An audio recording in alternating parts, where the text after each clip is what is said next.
nós vamos tratar agora de manhã sobre a Trindade e o Espírito Santo. E essa é uma daquelas ocasiões que o preletor cria uma armadilha para si mesmo. Porque meditar, pensar no Espírito Santo é entrar num campo santo. E quando a gente entra no campo santo, a gente tem que entrar com temor e tremor. Eu queria orar mais uma vez e a gente prossegue com essa palestra. Senhor Deus, Pai, Filho e Espírito, Tu és o único Deus vivo e verdadeiro. Nós nos reunimos essa semana para celebrar o Teu nome. Tu que és 3 vezes santo, Tu que és o eterno, Tu que és o soberano, cheio de graça, misericórdia e verdade. Ó Deus Trino, sê conosco durante essa semana. Ajuda-nos a reverentemente meditar na pessoa do Espírito Santo e que o Espírito Santo venha com poder sobre nós, transformando-nos, moldando-nos, santificando-nos, revivificando-nos. Ó Deus, é com temor e tremor que nós entramos na Tua presença. Em nome de nosso único Salvador que oramos. Amém. Em Êxodo 20, verso 3, nós temos um mandamento que a gente pode chamá-lo de um axioma ou de uma afirmação teológica. O mandamento é simples: não terás outros deuses diante de mim. E é curioso notar como nós tão facilmente violamos esse mandamento.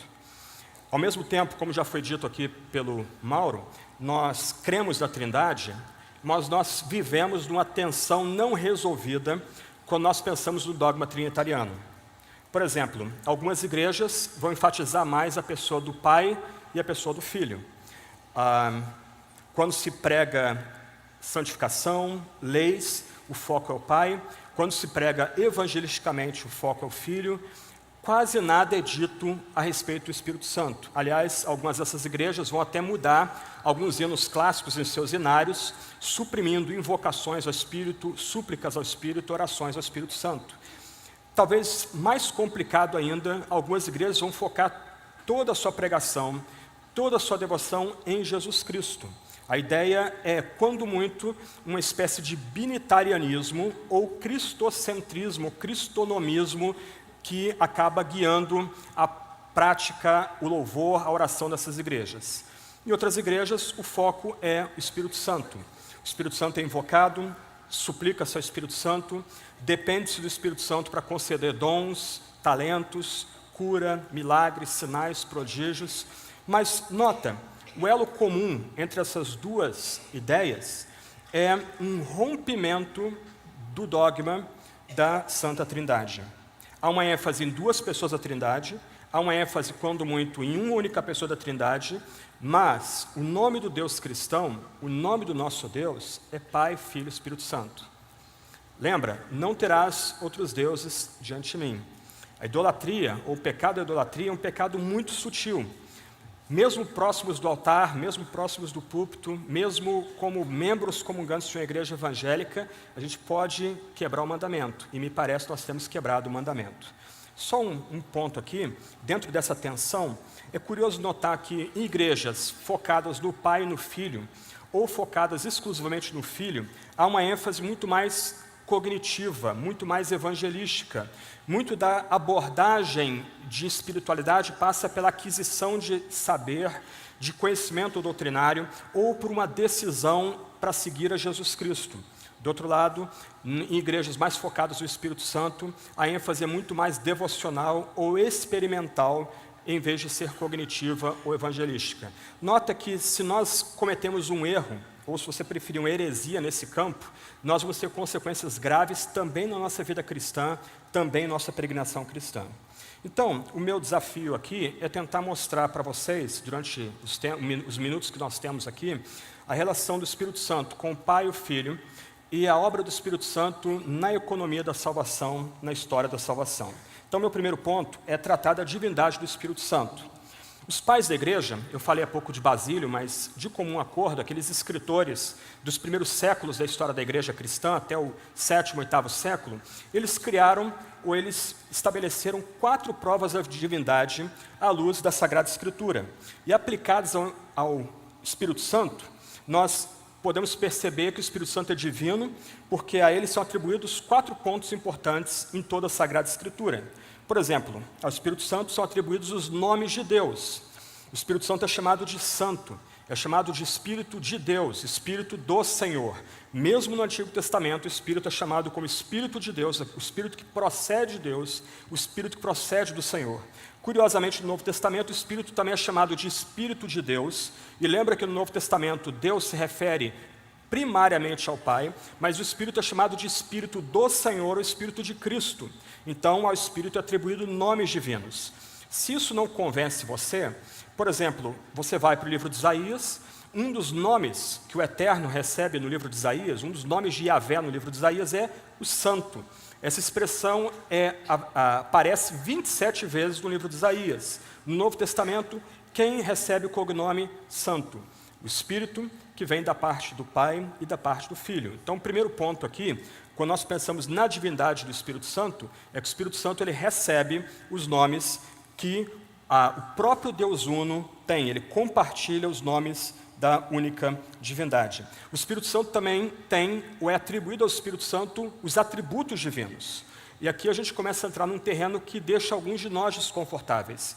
Nós geralmente pensamos os atributos de Deus como atributos do Pai. Mas, sendo bem explícito, na doutrina da Trindade, cada pessoa da Trindade compartilha os mesmos atributos. Então, por exemplo, o Novo Testamento diz que o Espírito é o Espírito da glória, o Espírito é o Espírito eterno, ou Espírito que existe desde a eternidade. O Novo Testamento diz que o Espírito é o Espírito da graça, o Espírito da verdade.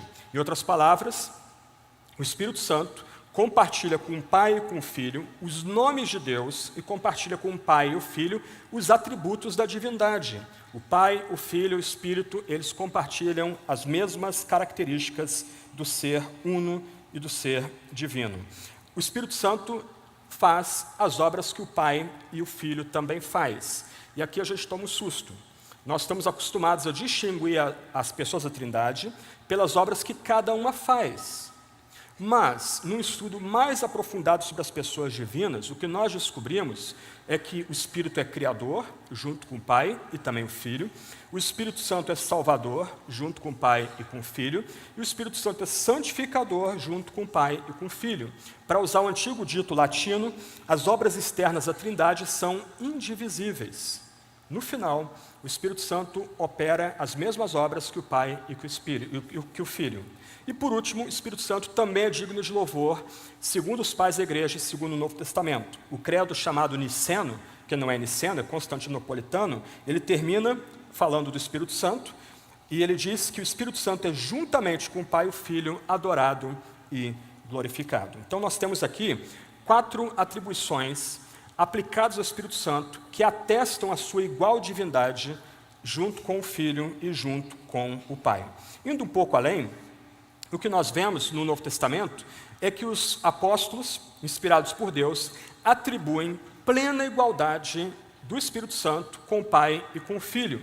Eu coloquei 4 pontos aí, eu vou passar por eles bem rapidamente, não há muito tempo aí para desenvolvê-los, mas, por exemplo, na fórmula batismal, nós somos ordenados a ser batizados e batizar em nome do Pai, do Filho e do Espírito Santo. O evangelista, inspirado por Deus, coloca as 3 pessoas da deidade no mesmo nível, em plena igualdade. Quando nós nos movemos para 1 Coríntios 12, 4 a 6, nós temos o texto dizendo: ora, os dons são diversos, mas o Espírito é o mesmo. E há também diversidade nos serviços, mas o Senhor é o mesmo. E há diversidade nas realizações, mas o mesmo Deus é que opera tudo em todos. Alguns comentaristas vão sugerir que essas 3 palavrinhas que aparecem em 1 Coríntios 12, Espírito, Senhor e Deus, seriam uma ênfase à divindade do Espírito Santo. Eu entendo que não. Me parece que Paulo aqui, ele usa palavras que são comumente empregadas no Novo Testamento para falar da Trindade, Senhor atribuindo-se a Jesus, Deus ao Pai, e o que o apóstolo Paulo quer mostrar aos crentes em Corinto é que assim como há unidade e diversidade em Deus, uma igreja também deve espelhar unidade e diversidade aqui quanto ao uso dos dons espirituais. Mas nota, eu coloquei os textos bíblicos em ordem canônica. Então Mateus coloca a ordem Pai, Filho e Espírito. Paulo aqui, e eu creio na inspiração verbal, ele inverte a ordem um pouquinho. Ele coloca aqui o Espírito Santo em primeiro lugar, depois o Senhor Jesus e depois Deus, o Pai.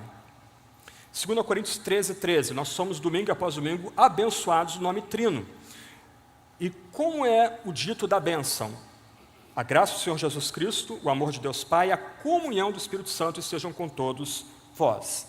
Nota que nessa ordem canônica, Paulo muda a ordem um pouquinho aqui. Ele coloca agora Jesus em primeiro lugar, depois Deus e depois o Espírito Santo.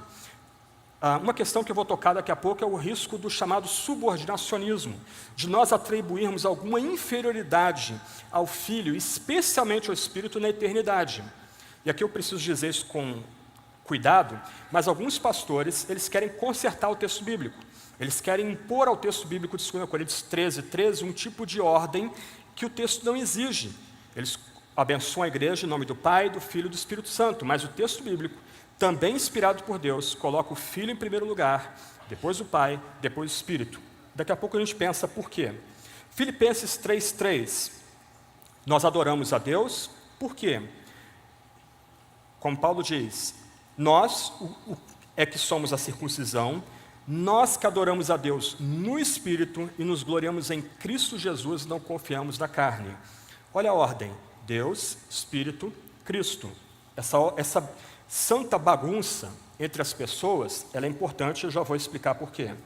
1 Pedro 1:2, eleito segundo a presença de Deus Pai, em santificação do Espírito, para obediência e aspersão do sangue de Jesus Cristo. E por último, Judas 20:21, como nós preservamos nossa fé santíssima, orando no Espírito Santo, guardai-vos do amor de Deus, esperando a misericórdia de nosso Senhor Jesus Cristo para a vida eterna. Qual é o ponto aqui nesses ditos trinitarianos? É que para os autores canônicos do Novo Testamento, há plena igualdade na eternidade entre o Pai, Filho e Espírito. Não há nenhum elemento de subordinação, não há nenhum elemento de inferioridade em Deus em si mesmo na eternidade. E aqui a gente começa a ser desafiado, porque no nível prático nós acabamos atribuindo algum tipo de inferioridade às pessoas divinas. O nosso relacionamento com as pessoas divinas é complicado, por assim dizer. Se Deus, Pai, Filho e Espírito é o centro do nosso culto, a gente não pode errar aqui. E a gente tem um outro probleminha. Aliás, antes de ir para o probleminha, deixa eu ler uma frase de Basílio de Cesareia. A primeira citação dele aqui nessa palestra. Basílio diz, mas não atenuaremos a verdade, nem por temor trairemos nossa aliança. O Senhor nos transmitiu como doutrina obrigatória e salvífica que o Espírito Santo está na mesma ordem que o Pai. Olha o ponto aí. O Espírito Santo está na mesma ordem que o Pai. Se antes da salvação operada pelo Pai, pelo Filho e pelo Espírito Santo, abandonaríamos o modelo de salvação que recebemos, por meio do Filho que é um, ele, o Espírito Santo que é um, se religa ao Pai, que também é um, e por si completa a trindade bem-aventurada, digna de todo louvor. Aí vem um alerta aqui, e aqui eu não quero dar canelada em ninguém, ok, vamos ver se eu consigo aí não ofender ninguém. Nós temos um problema aqui. Várias vezes você lê livros sobre trindade, livros que tratem da pessoa do Filho, da pessoa do Espírito Santo, e o que você vê em vários autores, não só no nível popular, mas no nível acadêmico? A tendência a numerar as pessoas da deidade. Então, não raro você pega num livro, o Espírito é a segunda pessoa da trindade, o Espírito é a terceira pessoa da trindade, só que esse tipo de linguagem é uma linguagem imprópria à deidade. Deixa eu fazer um hiato aqui. Basílio de Cesareia, ele escreve um tratado do Espírito Santo, que eu estou citando, vou citar ele um pouquinho aqui para vocês, no século IV para o século V, lutando contra uma heresia chamada macedonianismo. Essa heresia surgiu em Constantinopla por um patriarca, um chefe da igreja daquela cidade, chamado Macedônio, daí o nome, e ele tinha uma relação complexa com a pessoa do Filho, Jesus Cristo. Ele entendia que o Filho era eternamente subordinado ao Pai, e ele, de um lado, ele não queria descartar o Espírito Santo, mas ele não queria dar honra ao Espírito como deveria dar honra ao Filho e ao Pai. Então, ele fez duas coisas. A primeira, ele começou a afirmar que o Espírito Santo seria o poder do Pai e do Filho, ou a energia do Pai e do Filho. E para tentar fazer uma espécie de hierarquia divina, ele começou a numerar as pessoas da deidade. E daí vem a heresia chamada pneumatoquianismo, ou adversários do Espírito Santo, ou inimigos do Espírito Santo. O ponto é, se Deus é indivisível e se Deus é uno, nós não podemos dividir as pessoas, até porque as pessoas não se somam. 1 mais 2 igual a 3, ou 1, 2, 3, não há soma em Deus. A linguagem é que é imprópria. Mais uma vez, Basílio de Cesareia. Se de fato subnumerais o Filho, renovais a mesma doutrina ímpia, a saber, existir desigualdade quanto à essência, haver diminuição de dignidade, ser posterior à origem, que era o problema de Macedônio. Em resumo, verificar-se-á simultaneamente uma restauração de todas as blasfêmias contra o unigênito por uma única palavra. Qual o ponto aqui de Basílio? Ele entendia que se a igreja errasse no campo do Espírito Santo, não desse a glória devida ao Espírito Santo, fatalmente a igreja roubaria a glória do Filho, sugerindo o Filho ser eternamente subordinado ao Pai, logo inferior ao Pai. Basílio continua: há um só Deus Pai, um só Filho unigênito, um só Espírito Santo. Anunciamos cada uma das hipóstases singularmente. E se fosse conveniente conumerar, não nos deixaríamos levar por rude enumeração a uma ideia politeísta. Então, ainda que seja popular, eu mesmo já usei esse tipo de linguagem, a segunda pessoa da Trindade, terceira pessoa da Trindade, ainda que ela seja popular, essa linguagem é uma linguagem imprópria para se referir à deidade, ao único Deus que se revela como Pai, Filho e Espírito Santo. Um ponto importante aqui para fechar esse primeiro ponto é: quando os escritores canônicos, eles bagunçam, por assim dizer, a ordem das pessoas, o que eles querem afirmar é que a plena igualdade da eternidade entre Pai, Filho e Espírito Santo. O que eles querem estabelecer como verdade dogmática, uma verdade que nós aceitamos e cremos e professamos, é que a plena igualdade entre Pai, Filho e Espírito. Na eternidade não há nenhum tipo de subordinação, não há nenhum tipo de hierarquia entre as pessoas divinas. Antes, elas compartilham os nomes de Deus, compartilham os atributos de Deus, elas fazem as mesmas obras externamente e elas, as três pessoas juntas, são dignas de todo louvor e toda glória. Segundo ponto, o Espírito Santo é um ser pessoal, e a gente avança aqui mais um pouquinho. O Novo Testamento chama o Espírito Santo de Paráclitos, algumas vezes traduzida como Consolador, ou como os autores aqui do livro que eu recomendei, do Kostenberger, eles vão sugerir presença auxiliadora. Esse Espírito Santo, no Novo Testamento, tem atributos pessoais. Ele tem inteligência, ele tem vontade, ele tem sentimentos. O Espírito Santo fala no Novo Testamento, testifica, ordena, revela, luta, cria, intercede, vivifica os mortos. Eu acrescentaria, mata aqueles que não temem dentro da igreja e tem ciúmes. Em Tiago 4,5 você vê que o Espírito tem ciúmes daqueles que são filhos de Deus. O Espírito Santo, do outro lado, é distinto do seu poder. Por exemplo, Atos 10,38 vai dizer que Deus ungiu Jesus de Nazaré com o Espírito Santo e com poder. Isto é, o Espírito Santo não é uma energia. Antes, a energia do Espírito pessoal é o seu poder. O Espírito Santo se relaciona com o Pai e com o Filho, assim como outras pessoas, como os cristãos, apóstolos, discípulos. Em Atos 13, nós vemos o Espírito Santo dando ordem à igreja de Antioquia, dizendo quem a igreja de Antioquia deveria separar para ir para o campo missionário, em resposta às orações e jejuns que a comunidade estava fazendo. Então, em síntese, no Novo Testamento especialmente, mas também segundo o Antigo Testamento, o Espírito Santo é um ser pessoal, por assim dizer, tanto quanto o Pai e como o Filho. Então, o Espírito Santo, junto com o Pai e o Filho, é o único Deus, ambos ou os três compartilham a mesma essência divina. Só que aqui a gente tem que começar a migrar para um outro ponto. Correndo o risco de abusar da linguagem teológica, eu estou tratando aqui do que a gente chama de trindade imanente, até o momento. A trindade em si, Deus da eternidade, Deus em si mesmo. Então, na eternidade, o que nós temos é um relacionamento pessoal entre o Pai, o Filho e o Espírito, um relacionamento de amor desde a eternidade entre o Pai, o Filho e o Espírito. Se você quer distinguir Pai, Filho e Espírito, não é pelas obras deles que você vai distingui-los, mas você vai distingui-los pelos próprios nomes próprios deles. O Pai sempre foi o Pai. O Pai é incriado. O Pai gerou eternamente o Filho, uma expressão paradoxal e misteriosa. O Filho sempre foi o Filho desde toda a eternidade. E o Pai e o Filho se amam tão intensamente que esse amor se revela na pessoa do Espírito Santo, o vínculo de amor entre o Pai e o Filho. Isso é Deus na eternidade. Agora a gente se move para Deus agindo na economia, na nossa história, na história da redenção. Então, um ponto importante aqui, um jogo de palavras. Na tradição cristã, nós rejeitamos todo o subordinacionismo. Toda a ideia de que há uma hierarquia ou inferioridade, mesmo que funcional na eternidade, tem que ser rejeitada. Mas quando nós nos movemos para a economia de Deus, a obra de Deus na história da redenção, nós precisamos afirmar que há uma subordinação temporária entre essas pessoas. Eu não sei se fica claro o ponto aqui. De um lado, na eternidade, plena igualdade, plena glória, pleno louvor, eternidade entre as três pessoas da deidade.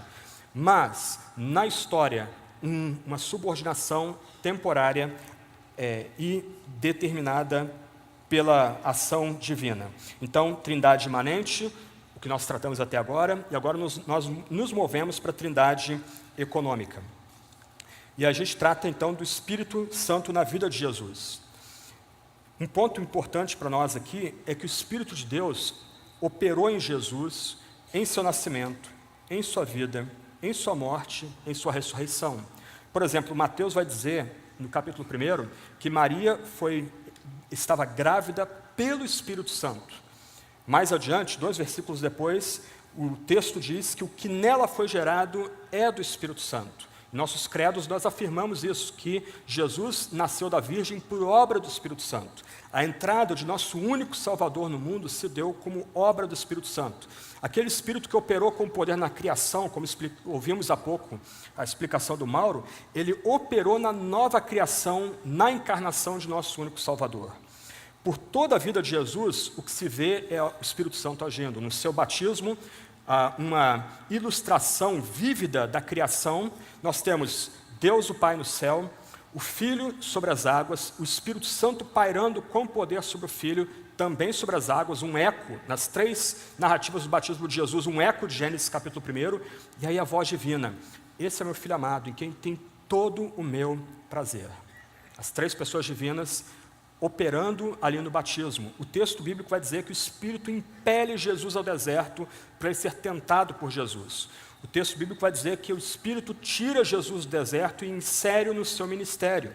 Em Atos 10, 36, 43, que eu já citei há pouco, vai dizer, Pedro afirma, que os milagres, os sinais, os prodígios que Jesus operou, ele operou por meio do poder do Espírito Santo. É o Espírito que prepara Jesus para a crucificação, que conduz Jesus como ovelha muda para o matadouro. E é o Espírito Santo, junto com o Pai, que tira Jesus da tumba, que ressuscita Jesus entre os mortos, o mesmo poder criador presente em Gênesis 1, agora operando também na ressurreição de Jesus. Toda a vida de Jesus foi uma vida cheia, plena do Espírito Santo. E a primeira obra que Jesus realizou, depois da sua exaltação à direita do Pai, foi o envio do Espírito Santo.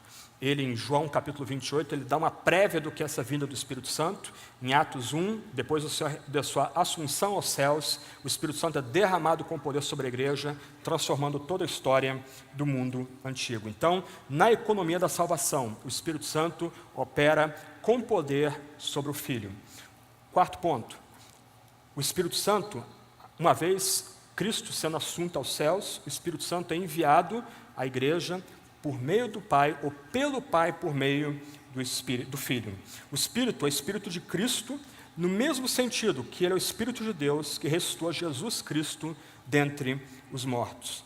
Eu mencionei há pouco, por exemplo, Romanos 1:4, Paulo vai dizer que foi mediante o Espírito de santidade que Jesus foi declarado Filho de Deus com poder. Romanos 1:4 remete a gente a Filipenses 2, quando é dito que Jesus recebe um nome que nenhum outro tem. Só que é interessante, em Filipenses 2 não é dito qual é o nome de Jesus. Em Romanos 1, talvez o livro de Romanos, a apresentação mais completa da teologia paulina, logo nas primeiras textos de Romanos 1, Paulo vai dizer que o Espírito Santo concedeu a Jesus um nome, e esse nome é Filho de Deus Poderoso, ou Filho de Deus com Poder, por meio da ressurreição.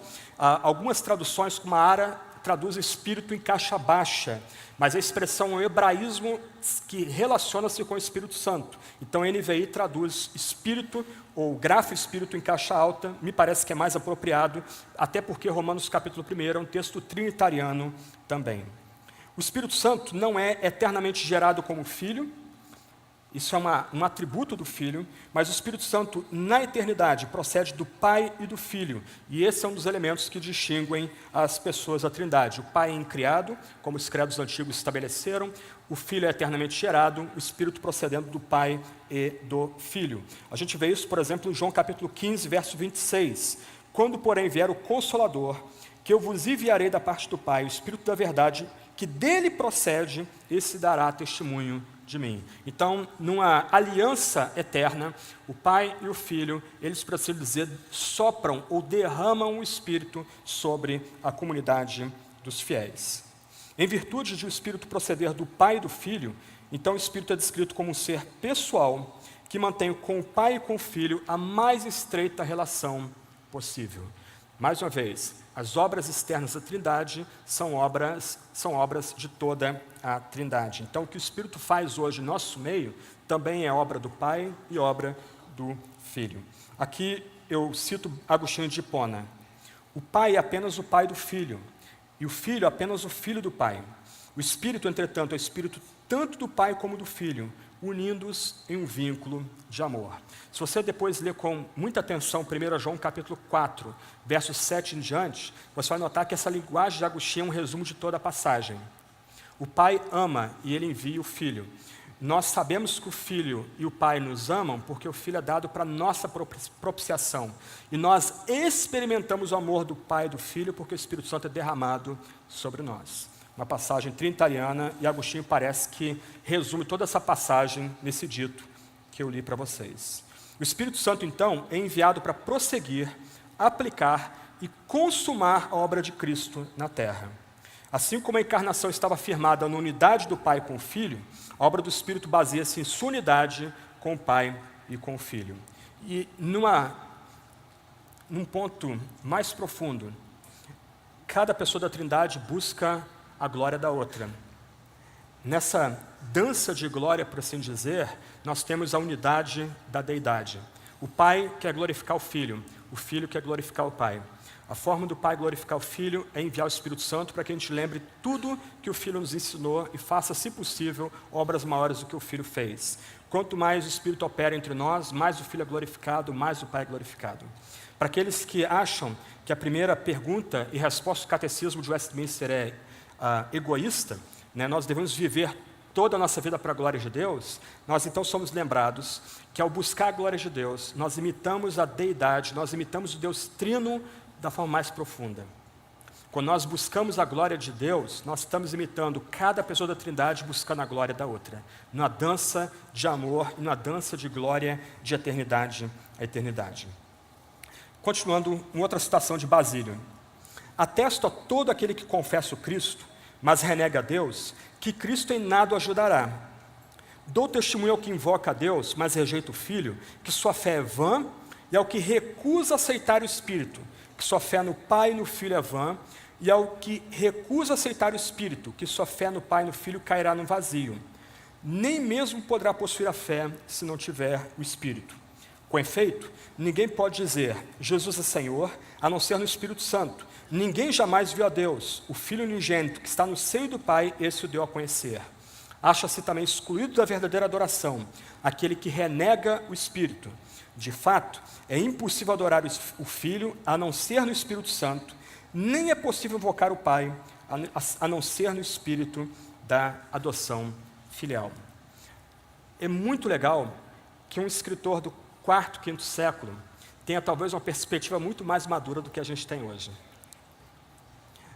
parece que os nossos conflitos contra o Espírito Santo enterraram a doutrina num monte de controvérsias, e a gente acabou perdendo o básico.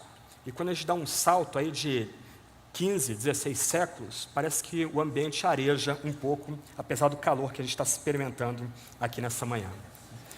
Quinto e último ponto, antes de caminhar para algumas observações práticas ou pastorais.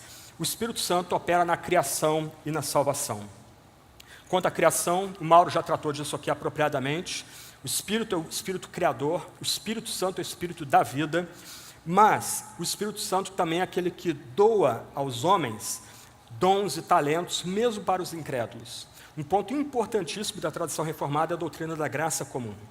Nós cremos que as melhores obras dos homens, nós cremos que se a beleza no que os incrédulos fazem, isso não vem da esperteza deles, da sabedoria deles, carnal, mas é porque o Espírito Criador, o Espírito da vida, refreou o pecado na vida daqueles homens e mulheres e permitiu que beleza, bondade, integridade, verdade sobressaísse das obras deles. O Espírito Santo, então, opera na criação.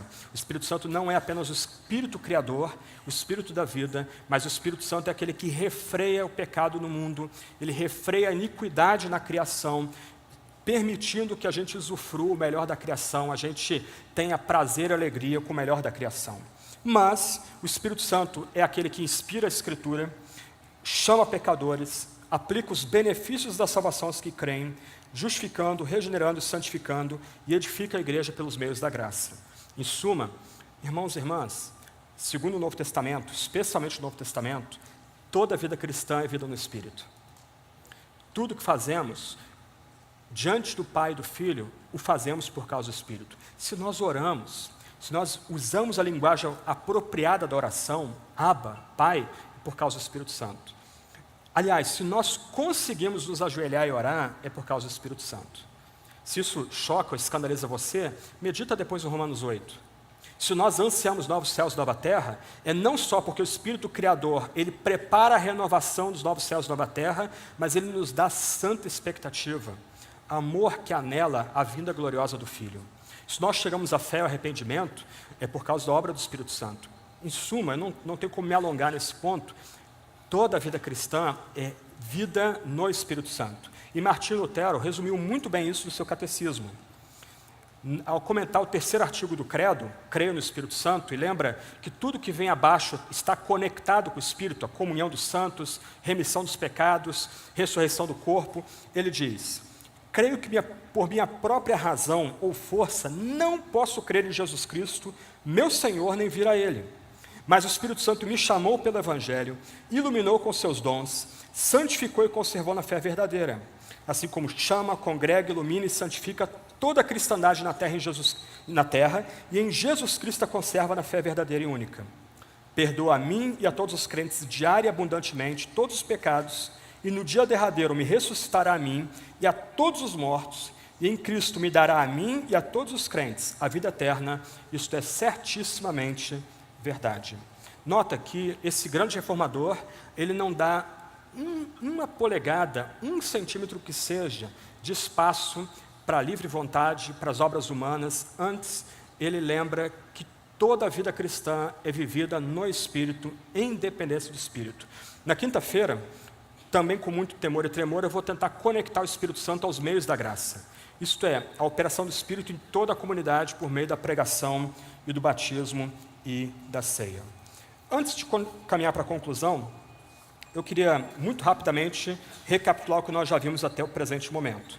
Nós tratamos da divindade do Espírito Santo, nós tratamos do Espírito Santo como ser pessoal, da relação do Espírito Santo com Jesus Cristo, da procedência do Espírito ao Pai e ao Filho, e da obra do Espírito Santo na criação e na salvação.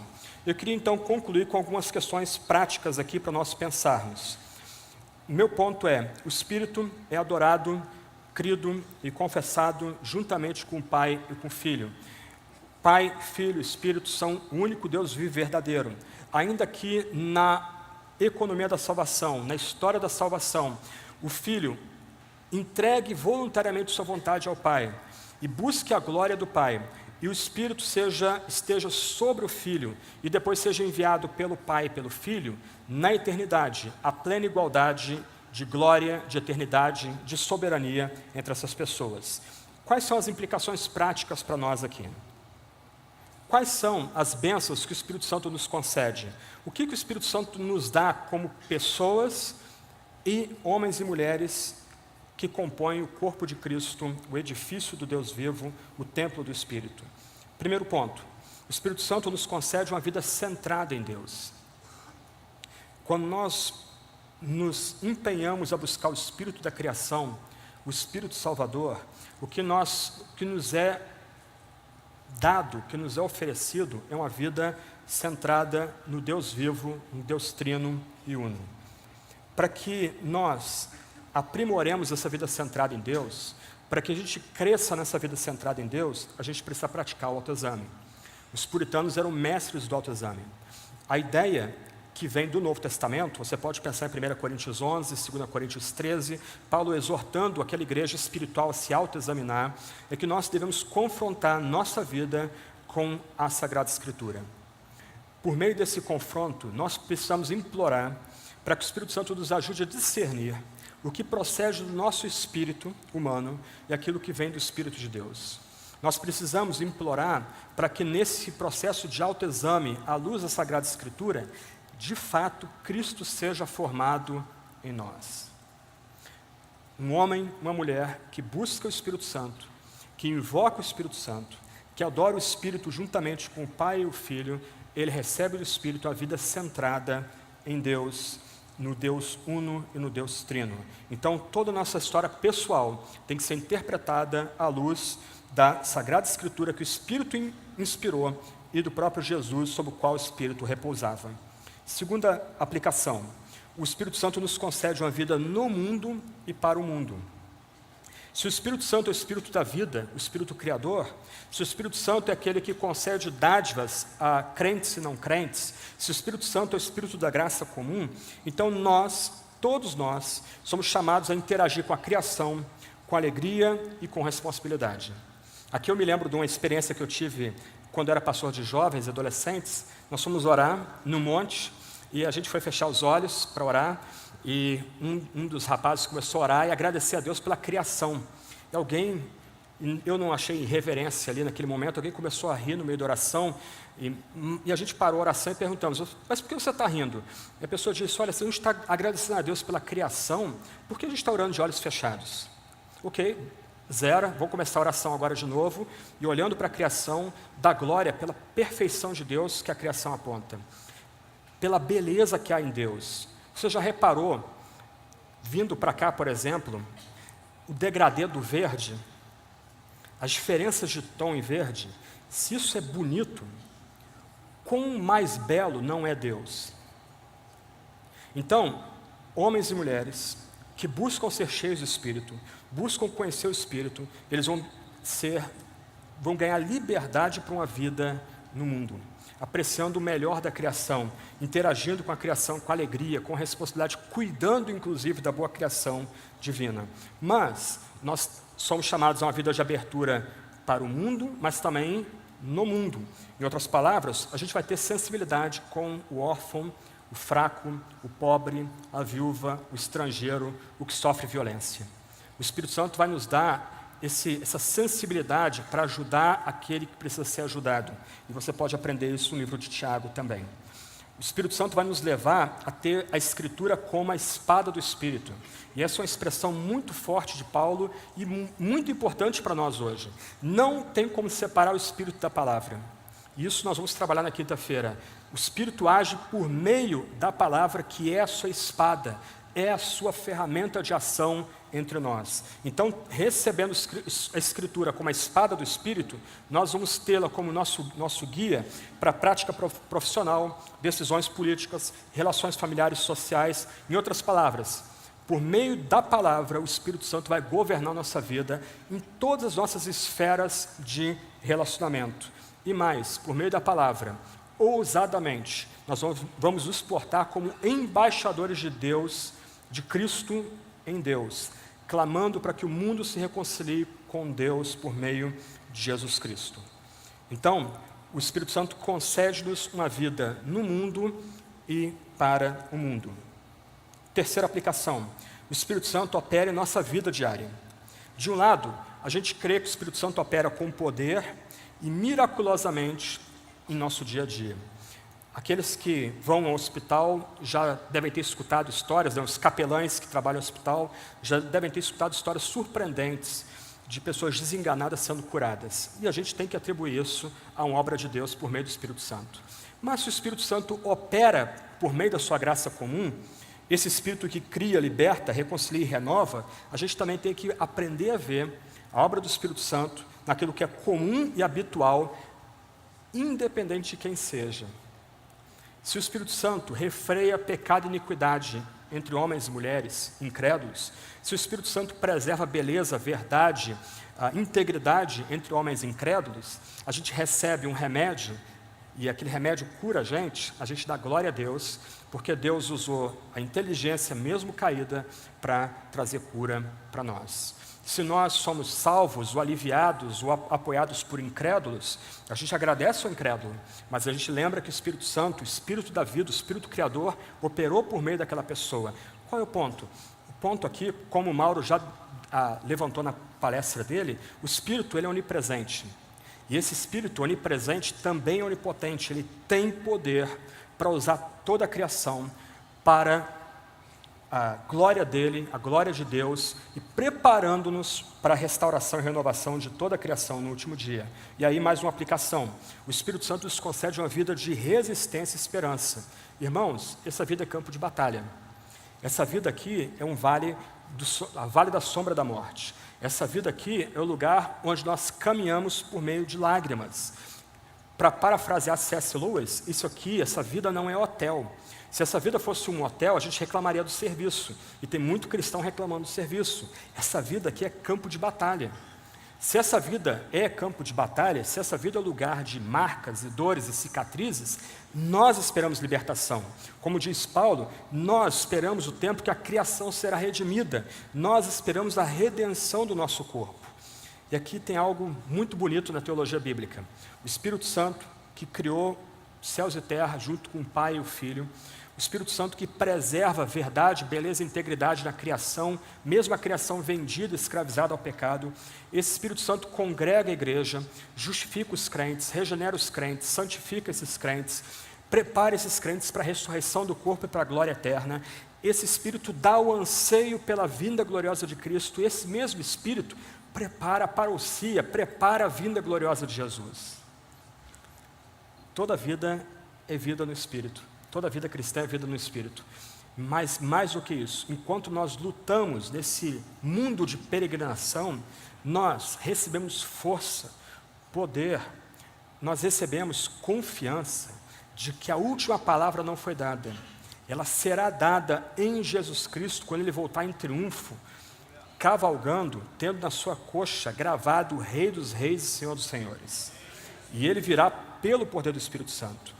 Então, para lembrar de um puritano que foi executado no século XVII, James Henwick, a gente precisa lembrar que ainda que a gente caia, a nossa causa já triunfou, já é vitoriosa, e o Espírito Santo prepara e participa dessa vitória.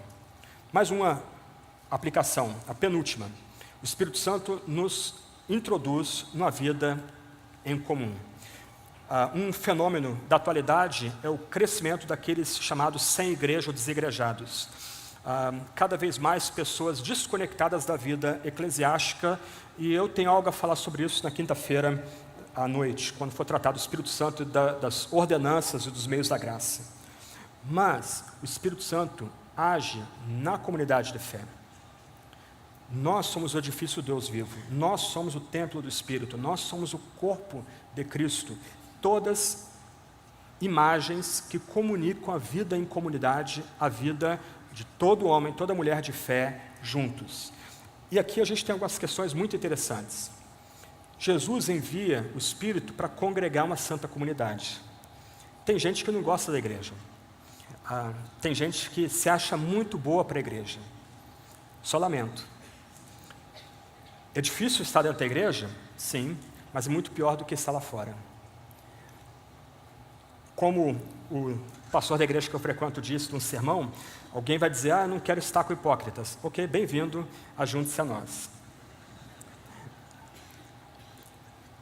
O ponto é, todos somos pecadores.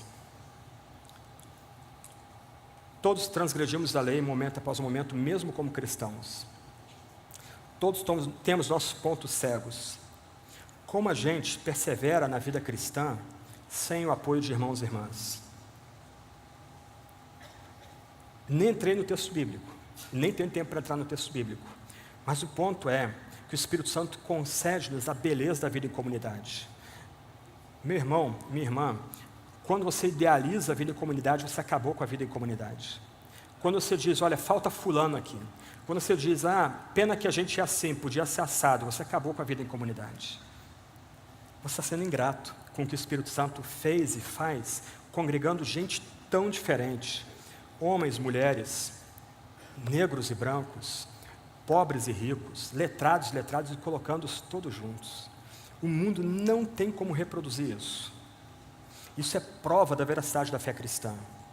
Isso é obra do Espírito Santo, que a gente tem que usufruir, tem que receber com alegria. Não há desigrejado, segundo a teologia do Novo Testamento e também do Antigo Testamento. Somos todos chamados a viver em comunidade, e nessa comunidade que o Espírito Santo opera.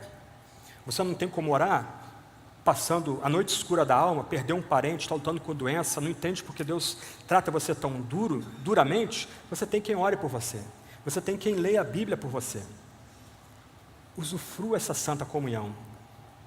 Receba a comunhão com gratidão. A gente vai desenvolver isso um pouco mais na quinta-feira. O Espírito Santo humilha a gente. Na era da imagem, o Espírito Santo opera por meio da palavra, por meio do banho, por meio do cálice, por meio do pão. A gente subestima isso.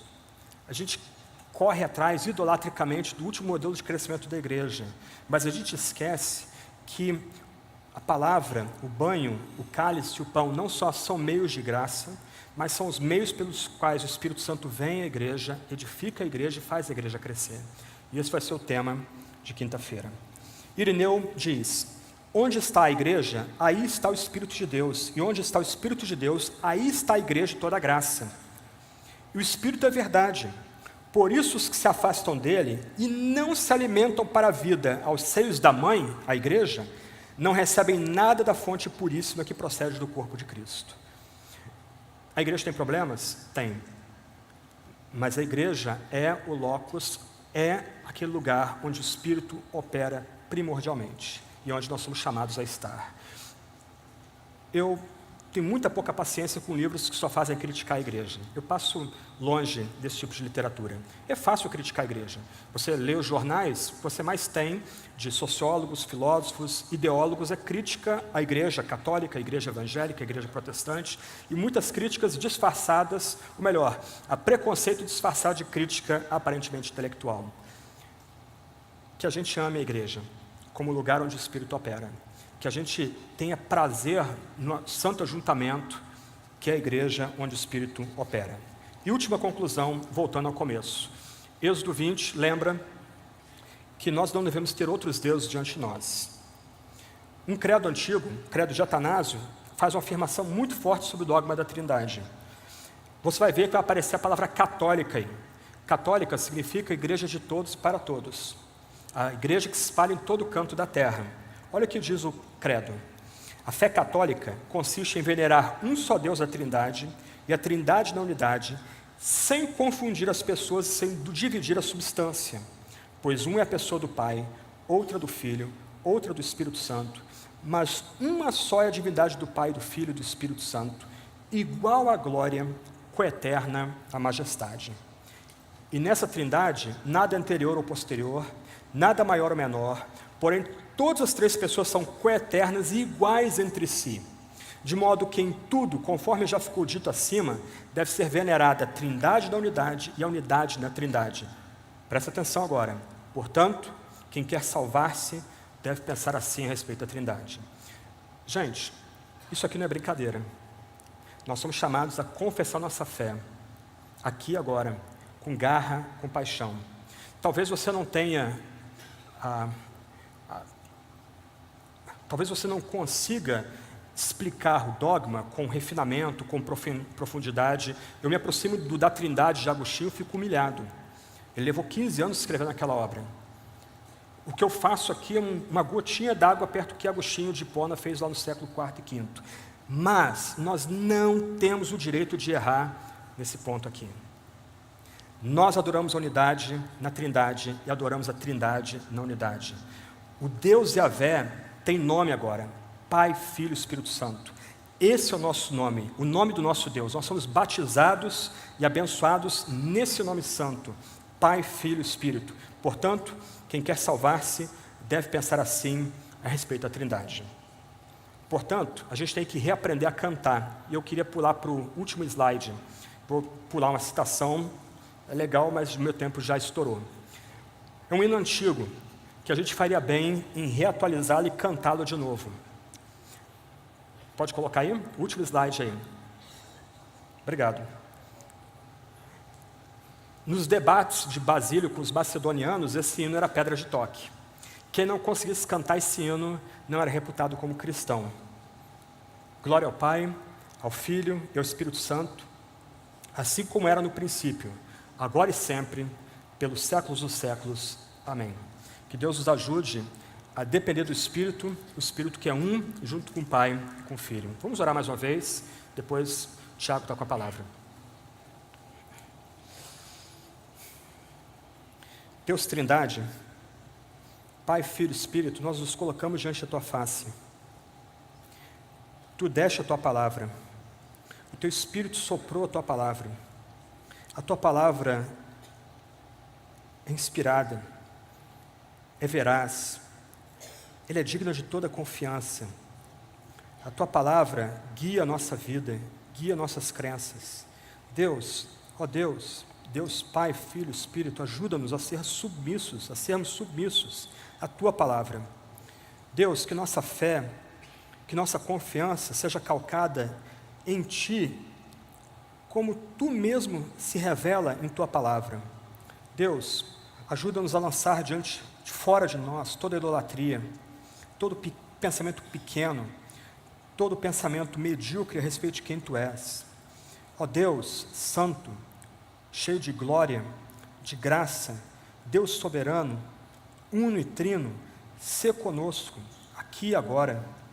Deus, dá-nos nova oportunidade para buscar a Tua bênção, a Tua graça, no tempo presente. Porque, ó Pai, oramos no Espírito a Ti, em nome de nosso único Salvador Jesus. Amém.